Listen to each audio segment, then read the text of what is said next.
My class ring. Brazen paper towels eat spills for breakfast. One single sheet of brazen will sop up a small, scummy pond. See that milk? Yes. Well, watch this, baby. What was that scream? That was the milk, begging for mercy. We're gathering this very moment to discuss what sports officials are calling the worst water... All right, we have one contestant. I repeat, one contestant. I'm looking for a Okay, folks, we're getting close. 10 seconds. Off you blow. Go with the bomb check. 6, Press A 5, to Go to black? Go ahead and touch 3. someone with other people's fingers. Hey, Cookie here, and this is not a purse. It's a totally acceptable man bag, okay? One player. All right, this is gonna be a party. And today's wrong answer of the game is brought to you by Country Charm Indoor Outhouses. All the convenience of an indoor restroom with all the charm of crapping through a wooden hole. Okay, what are we waiting for?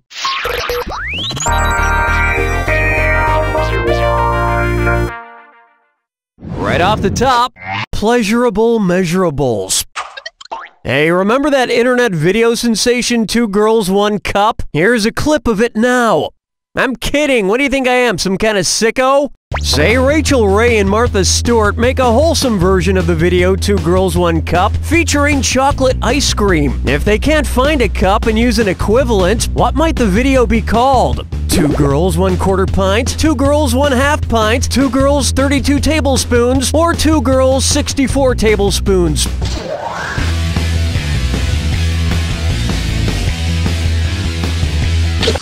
I asked about a measurement, not what you'd find in Charlie Sheen's freezer. That'd be 2 girls, 1 pint, and that's too much. Too much. That's disgusting. Now pay attention. A cup in cooking terms is equal to a 1/2 pint, or 16 tablespoons. By the way, I'm filming your reaction to this question right now, and it is absolutely priceless.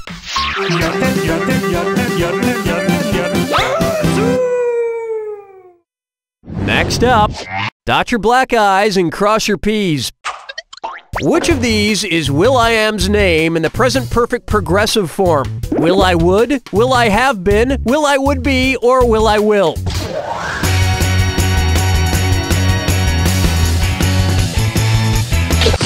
Yeah, tonight's not going to be a good night. Won't you won't? That is unconditionally wrong. No, I'll get this. The present perfect progressive tense uses has or have plus been plus the present participle. As in, Will, I have been feeling very fergalicious lately.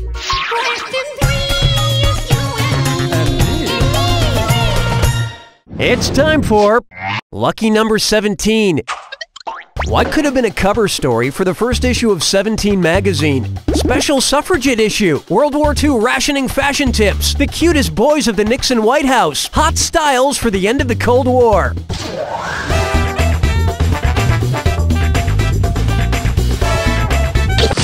Ooh, prepare to suffrage. The tension and wrong answers are palpable. I'm not a crook, but I will steal some of your cash. Why didn't you pick this? 17 magazine was first published in 1944 during World War II.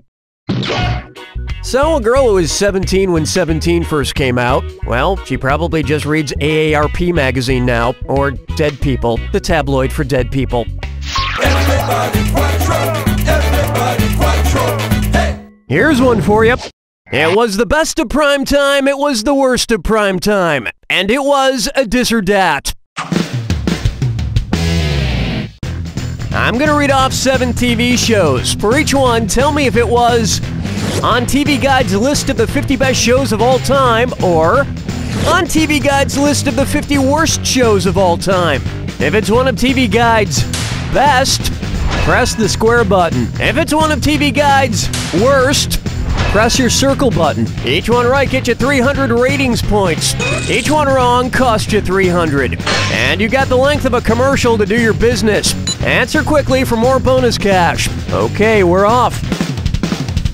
Baywatch, The Howard Stern Show, Hogan's Heroes, Bewitched, Star Trek The Next Generation, The Brady Bunch Hour, Barney and Friends.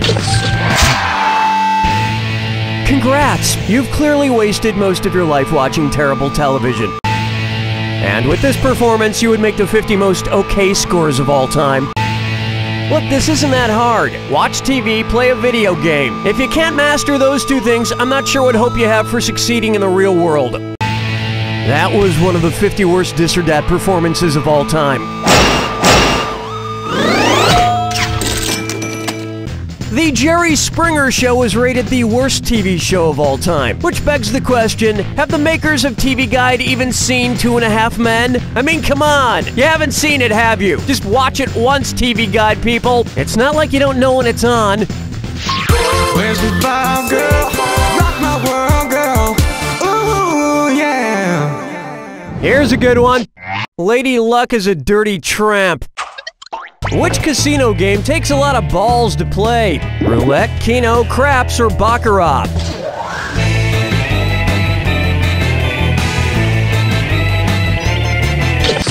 No, but roulette is totally your game. It's based entirely on luck. You don't need balls to play Baccarat. You just need a general lack of knowledge of how to play cool casino games. Oh, you're gonna kick yourself. Keno is a game of chance similar to Lotto that uses 80 balls circulating in an enclosed bubble, so it takes a lot of balls to play it. When playing Keno, it also helps to have a really big sack to put your winnings in. Well, you just took a crap on this question. But you know where you should have taken that crap? In an indoor outhouse, just like the one you won from Country Charm Indoor Outhouses. Take care of your business in complete comfort while maintaining that uncomfortable feel. This wrong answer of the game is worth $4,000. Congratulations. Round 1 is complete. And you've got a pretty nice score. It's a shame there's nobody here to share it with. Keep in mind, in round 2, everything is worth twice as much. Now get out there and make me proud.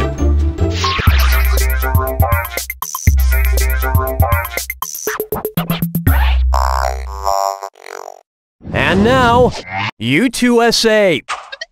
If you went to see U2, one of the most popular touring acts in the world, play in the biggest stadium venue in the world, how would Bono most likely open the concert? Welcome to Soldier Field! Welcome to Indianapolis Motor Speedway! Welcome to Beaver Stadium! Willkommen zum Olympiastadion München! Time's a-wasting! Well, you still haven't found what you're looking for. I'm afraid that beaver is not big enough. 9! Das ist strong!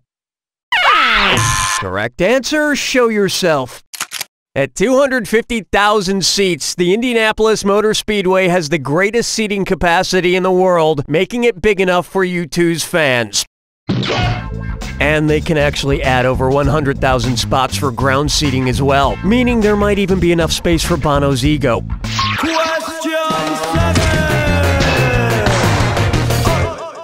Take a good look at Me Captain et Sue Captain. It's the put the choices into order, then buzz in and see if you are right. Okay, I'm gonna make this one even more worth your while by adding another $1,000 for a correct answer. Rank these captains in order of their first appearance from the oldest to the most recent. Captain Morgan's Rum, Captain Planet, Captain Crunch. Captain Crunch, Captain Planet, Captain Morgan, Captain Planet, Captain Morgan, Captain Crunch, Captain Crunch, Captain Morgan, Captain Planet, or Captain Morgan, Captain Crunch, Captain Planet.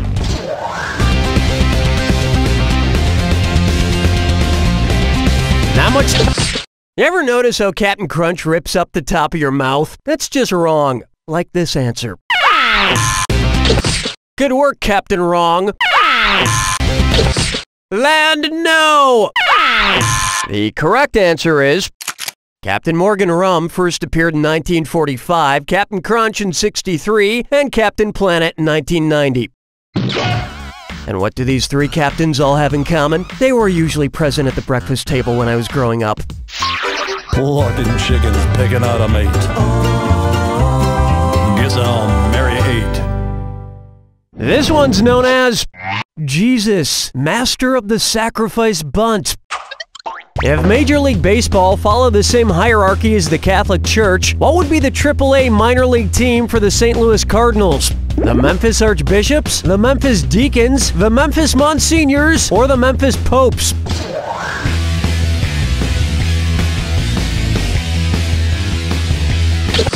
Just a bit outside. Popes? Nopes. Deacons? No. Deacons are like the T-ball of Catholicism. It was begging to be picked. In the order of Catholic precedence, archbishops are just below cardinals. I do love going to a Memphis Archbishops game. Between innings, the nuns come out of the dugout and shoot Jesus t-shirts out of air cannons. Strolling through the park with the sarsaparilla. For me, I call this one office politics. What do U.S. Vice President Joe Biden and Jim Halpert from The Office have in common? They're both married to a Pam, both worked for a company with Dunder in the name, they both lived in Scranton, Pennsylvania, or they're both fictional characters.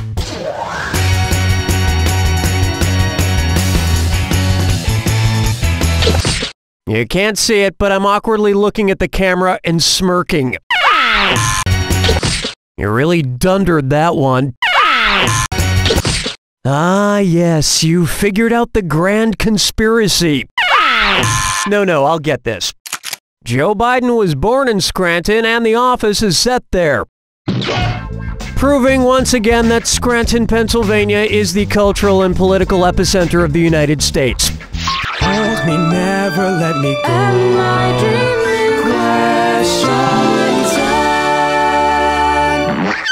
May I introduce Oz Trippin'.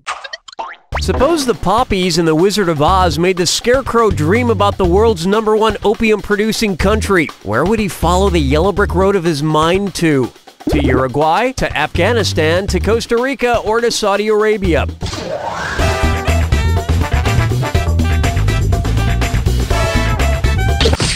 If you only had a brain. Sometimes this stuff just writes itself. Yeah, and monkeys can fly. I had this dream, and you were there, and so is the right answer.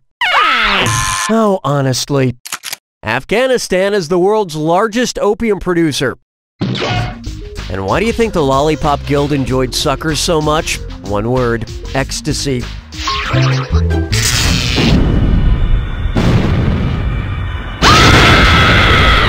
Step right up to the Jack Attack. When you see 2 clues that match, press the X button. $4,000 for a right answer, but say goodbye to $4,000 if you're wrong. And don't forget, remember the clue. It's gotta be a match that fits this clue. You taught me everything I know. Wax on, wax off, Danielson. Good luck.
There it is!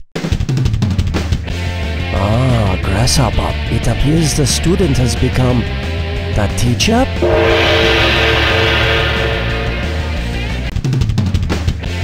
Wow, nice score. You deserve the pat of all pats upon your back. And I'd come over and give it to you myself if it weren't for that, incident. Which was an isolated incident, Jellyvision attorneys. I mean, seriously, how was I supposed to know she was gonna move at the last second? Hey, this performance is actually worthy of the family fridge. Write down your score and post it up there. Besides, it's about time you replace all those horrifying drawings from kindergarten. You know, when you were going through your blood phase. You just passed by the skin of your teeth, which begs the question, why do you have skin on your teeth? Well, you know what they say, practice makes perfect. If at first you don't succeed, trial and error. What I'm trying to say is, it's about time. Well, the good news is your 7th grade math teacher is proud of you for finally mastering the concept of negative numbers. Well, if your score were a fruit, it would be the ugly fruit. But let's be realistic, your score is clearly more of a vegetable. Have I taught you nothing? You don't know Jack! That'll do it, folks. What's going on, Donnie? So, are you thinking you'd like to enrage in more tomflummery? This week on Racist Doctor. Doctor, we're losing him.